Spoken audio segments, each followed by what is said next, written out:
Anak ko yan! Anak ko yun! Anak ko yun! Anak niya yun nasa gasaan. Marami na po tayong nababalitaan at napapanood sa panahon natin ngayon ng mga ganitong klaseng trahedya.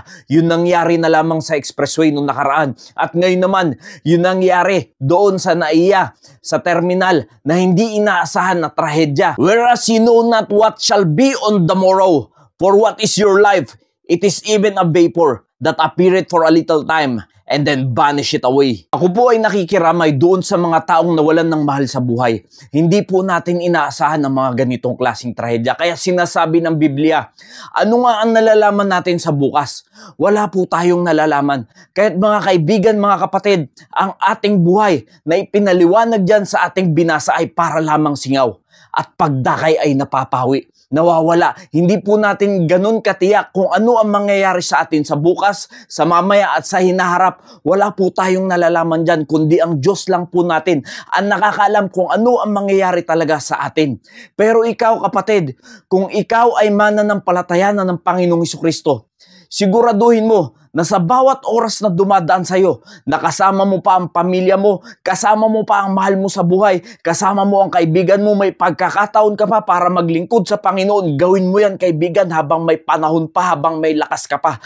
Dahil pag dumating na ang iyong takdang araw na hindi mo inaasahan na parang singaw, na pagdakay mapapawi na lamang, ay wala ka nang magagawa. Kaya't ganun na lamang na dapat nating pahalagahan ang mga nakapaligid sa atin, ang mga bagay na pinagkatiwala sa atin ng Panginoon. Kung nauubusan ka na ng panahon sa pagbabasa ng Biblia at pananalangin dahil puro ka na lang scroll sa Facebook, ngayon ang pagkakataon, magmuni-muni ka kaibigan. Isipin mo na mas mahalaga na ikaw ay makapaglingkod sa Panginoon kaysa sa kung ano-ano ang pinaggagawa mo. Kung hindi mo nagagawa, natutukan ng iyong mga anak at bigyan ng oras ang iyong asawa, ang iyong pamilya. Ngayon, naririnig mo ang mensaheng ito. Magbigay ka ng panahon at oras sa iyong pamilya dahil hindi mo nalalaman kung ano ang mangyayari sa iyo bukas. Kung bukas ba ay nandyan ka pa, kung gising ka pa o buhay ka pa, dahil ang sinasabi ng Biblia, ganyan lamang kaiksi ang buhay ng tao. Kahit anong dapat mong gawin, Kristiyano, mananampalataya ng Panginoong Jesucristo, dapat mong sulitin ang iyong buhay na pinagkatiwala sa iyo ng Panginoon upang magamit mo yan ng tama at hindi mo inuubos ang mga oras mo sa mga makamundong bagay lamang, kundi dapat yan ay napapakinabangan sa gawain ng Panginoon dahil unang-una iniligtas ka ng Panginoon hindi para sayangin mo yung buhay mo sa mga walang kakwenta-kwentang bagay, kundi gamitin mo yan para sa kapurihan at kaluwalhatian ng Diyos. Kung hindi mo pa nasusubukan maglingkod sa Diyos, hindi mo pa nasusubukan sumama sa mga gawain sa Panginoon, ngayon naririnig mo ang mensaheng ito, kaibigan. Ngayon na ang pagkakataon, hindi bukas, kundi habang ikaw ay buhay pa, gamitin mo yung lakas mo, yung kakayanan mo, para ikaw ay makapaglingkod sa Panginoon. Dahil pag ikaw ay nakaratay na, tuwid na ang iyong mga paa, wala ka ng pagkakataon pa para ikaw ay makapaglingkod pa sa Panginoon. Kaya't susulitin po natin mga kaibigan, mga kapatid, ang buhay na pinagkatiwala sa atin ng Panginoon.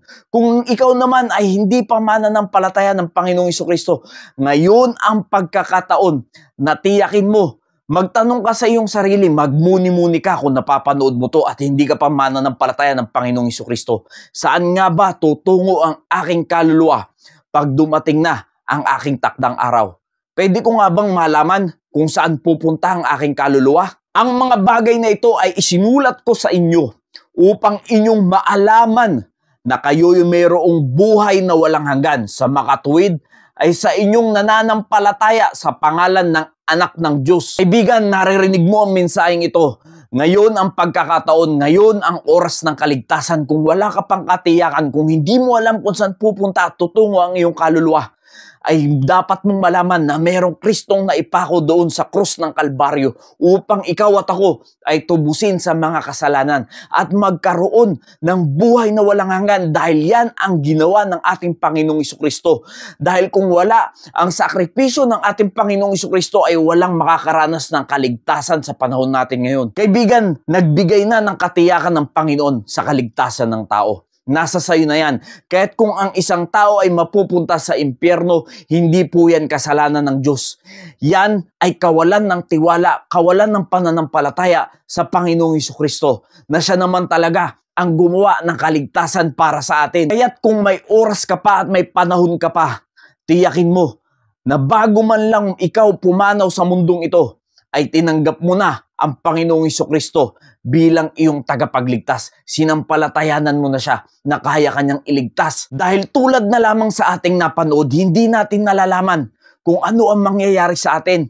Ang trahedya, ang mga ganyang pangyayari, hindi natin ini-expect. Tulad na lamang ng pamilya na yan na naaksidente doon sa expressway. Wala naman silang kamalay-malay na mangyayari ang ganung bagay sa kanila. Na nakita ko pa sa newsfeed na sila ay may pupuntahan lang na activity sa kanilang church. Pero nakita nyo po ang buhay, hindi natin alam kung ano ang mangyayari sa mga susunod pa. Kahit kaibigan, kapatid, nawa naging malinaw ang mensaheng ito sa iyo ngayon.